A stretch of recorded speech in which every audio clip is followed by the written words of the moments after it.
ನಮಸ್ಕಾರ ಫ್ರೆಂಡ್ಸ್, ತಮ್ಮೆಲ್ಲರಿಗೂ ಶ್ರೇಯಾ ಉತ್ತಮ್ ಚಾನಲ್ಗೆ ಸ್ವಾಗತ. ಫ್ರೆಂಡ್ಸ್, ಇವತ್ತಿನ ಈ ವಿಡಿಯೋದಲ್ಲಿ ನಾವು ಯಾವುದೇ ರೀತಿ ಡೈಟ್ ಮಾಡ್ದೇ ಮತ್ತು ಎಕ್ಸಸೈಸ್ ಮಾಡ್ದೇ ನಮ್ಮ ದೇಹ ತೂಕವನ್ನು ಕಡಿಮೆ ಮಾಡ್ಕೋಬೋದು. ನಿಮ್ಗೆ ಗೊತ್ತಿರ್ಬೋದು, ಈ ಮುಂಚೆ ನನ್ನ ವೆಯ್ಟ್ ತುಂಬಾ ಜಾಸ್ತಿ ಇತ್ತು. ಅದಾದ ನಂತರ ನಾನು ನನ್ನ ವೆಯ್ಟ್ ಲಾಸ್ ಮಾಡ್ಕೊಳ್ಳೋದಕ್ಕೆ ಇವಾಗ ಸ್ಟಾರ್ಟ್ ಮಾಡಿದ್ದೀನಿ. ಕರೀಬ್ ಒಂದು 4 ತಿಂಗಳಾಯಿತು. ಸೊ ಒಂದು 4 ತಿಂಗಳಲ್ಲಿ ನೀವು ನನ್ನ ನೋಡ್ಬೋದು ಎಷ್ಟು ವೆಯ್ಟ್ ಲಾಸ್ ಮಾಡ್ಕೊಂಡಿದ್ದೀನಿ ಅಂತ ಹೇಳಿ. ಇದಕ್ಕೆ ಮುಖ್ಯ ಕಾರಣ ಒಂದು ಡ್ರಿಂಕ್ ನಾನು ಬೆಳಿಗ್ಗೆ ತೊಗೋತೀನಿ ಖಾಲಿ ಹೊಟ್ಟೆಯಲ್ಲಿ. ಸೊ ಅದನ್ನೇ ಇವತ್ತು ನಿಮ್ಮ ಜೊತೆಗೆ ಶೇರ್ ಮಾಡ್ತೀನಿ. ಸ್ನೇಹಿತರೆ, ಸಾಮಾನ್ಯವಾಗಿ ನಾವು ನಮ್ಮ ದೇಹದ ಬೊಜ್ಜನ್ನು ಕಡಿಮೆ ಮಾಡೋದಕ್ಕೆ ನಾವು ಬಿಸಿನೀರನ್ನು ಕುಡಿತಾನೆ ಇರ್ತೀವಿ ಬೆಳಗ್ಗೆ ಎದ್ದ ತಕ್ಷಣವೇ. ಅದರಲ್ಲಿ ಸ್ವಲ್ಪ ನೀವು ಬದಲಾವಣೆ ಮಾಡಿಕೊಂಡ್ರೂ ಕೂಡ ನಿಮ್ಮ ದೇಹದ ಬೊಜ್ಜನ್ನು ಅತಿ ವೇಗವಾಗಿ ನೀವು ಕಡಿಮೆ ಮಾಡ್ಕೋಬೋದು. ಇದರ ರಿಸಲ್ಟು ನಿಮಗೆ ಕೇವಲ 3ನೇ ದಿನದಿಂದನೇ ಸ್ಟಾರ್ಟ್ ಆಗುತ್ತೆ, ಗೊತ್ತಾಗುತ್ತೆ. ಸೊ ಇಲ್ಲಿ ನೋಡಿ, ನಾನು ಬಿಸಿನೀರಲ್ಲಿ ಸ್ವಲ್ಪ ಅದ್ರಕ್ ಅಂದರೆ ಜಿಂಜರ್ ಅಂತೂ ಕೂಡ ಹೇಳ್ತೀವಿ ಅಥವಾ ಅಲ್ಲ ಅಂತೂ ಕೂಡ ಕರಿತೀವಿ, ಅದನ್ನು ತೊಗೊಂಡಿದ್ದೀನಿ. ಒಂದು 3ರಿಂದ 4 ಪೀಸು, ಒಂದು ಮಸಾಲೆ ಎಲೆ ಮತ್ತು ಒಂದು 2 ಚಕ್ಕೆ ಪೀಸ್ ತೊಗೊಂಡಿರೋದು. ಇಷ್ಟಾದರೆ ಸಾಕು. ಇದು ನಿಮ್ಮ ಅಡುಗೆ ಮನೆಯಲ್ಲಿ ಸಿಗುವಂಥದ್ದೇ. ಸೊ ಇದನ್ನು ಹಾಕಿಬಿಟ್ಟು ನೀವು ಚೆನ್ನಾಗಿ ಬಾಯ್ಲ್ ಮಾಡಬೇಕು.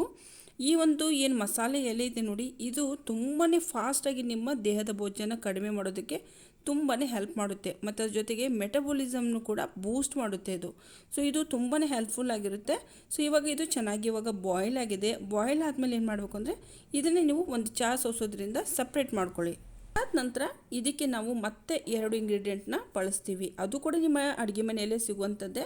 ಒಂದು ನಿಂಬೆಹಣ್ಣಿನ ರಸ ಯೂಸ್ ಮಾಡ್ತಾಯಿದ್ದೀವಿ.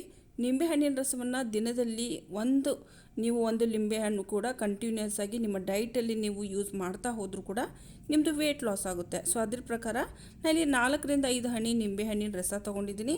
ನಂತರ 1 ಟೇಬಲ್ ಸ್ಪೂನ್ ಇಲ್ಲಿ ಜೇನುತುಪ್ಪ ತೊಗೊಂಡಿದ್ದೀನಿ. ಜೇನುತುಪ್ಪ ಯಾವುದಾದ್ರೂ ಬ್ರ್ಯಾಂಡ್ ಇದ್ದರೂ ಪರವಾಗಿಲ್ಲ. ಸೊ ಜೇನುತುಪ್ಪನ ತಗೊಳ್ಳಿ. ನೋಡಿ, ನಮ್ಮ ಈ ಒಂದು ಮಾರ್ನಿಂಗ್ ಡ್ರಿಂಕ್ ರೆಡಿಯಾಗಿದೆ.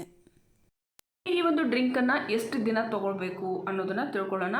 ಈ ಒಂದು ಡ್ರಿಂಕ್ನ ನೀವು ಕಂಟಿನ್ಯೂಸ್ ಆಗಿ 3 ತಿಂಗಳು ತೊಗೋಬೇಕು. 3 ತಿಂಗಳು ನೀವು ಖಾಲಿ ಹೊಟ್ಟೆಯಲ್ಲಿ ಬೆಳಿಗ್ಗೆ ಎದ್ದ ತಕ್ಷಣ ತೊಗೋಬೇಕು.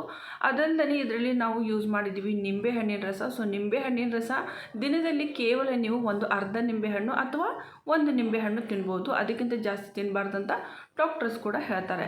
ಸೊ ಹೀಗಾಗಿ ನೀವು ನಾನು ಹೇಳಿರೋ ಅಷ್ಟೇ ಒಂದು 4ರಿಂದ 5 ಹನಿ ಮಾತ್ರ ನೀವು ನಿಂಬೆ ರಸವನ್ನು ಇದಕ್ಕೆ ಸೇರಿಸಿ ಕುಡಿದ್ರೆ ಆಯಿತು. ಇದರಿಂದ ಕೂಡ ನಿಮ್ಮ ವೆಯ್ಟ್ ಲಾಸ್ ಆಗುತ್ತೆ. ಆ್ಯಂಡ್ ಅದ್ರ ಜೊತೆಗೆ ಸ್ವಲ್ಪ ನೀವು ಫ್ಯಾಟ್ ಆಗುವಂಥ ಪ್ರೋಟೀನ್ ಫುಡ್ಡನ್ನು ಸ್ವಲ್ಪ ಅವಾಯ್ಡ್ ಮಾಡಿ. ಸೊ ಖಂಡಿತವಾಗಲೂ ನಿಮ್ಮದು ವೆಯ್ಟ್ ಲಾಸ್ ಆಗುತ್ತೆ, ಯಾವುದೇ ರೀತಿ ಎಕ್ಸಸೈಸ್ ಮತ್ತು ಡೈಟ್ ಮಾಡ್ದೇ. ಇವತ್ತಿನ ಈ ವಿಡಿಯೋ ನಿಮಗೆ ಇಷ್ಟ ಆದಲ್ಲಿ ಈ ವಿಡಿಯೋ ಕೆಳಗಡೆ ಲೈಕ್ ಬಟನ್ ಇದೆ, ಲೈಕ್ ಮಾಡಿ ಮತ್ತು ಶೇರ್ ಮಾಡಿ ನಿಮ್ಮ ಆತ್ಮೀಯರೊಂದಿಗೆ. ಅದ್ರ ಜೊತೆಗೆ ಹೊಸಬರಿದ್ದರೆ ಚಾನಲ್ಗೆ ಸಬ್ಸ್ಕ್ರೈಬ್ ಕೂಡ ಆಗಿ. ಇದೇ ರೀತಿ ಹೊಸ ವಿಡಿಯೋಸ್ಗಾಗಿ ಮುಂದಿನ ವಿಡಿಯೋದಲ್ಲಿ ನಾನು ಮತ್ತೆ ಸಿಗ್ತೀನಿ. ಅಲ್ಲಿವರೆಗೂ ನಮಸ್ಕಾರ.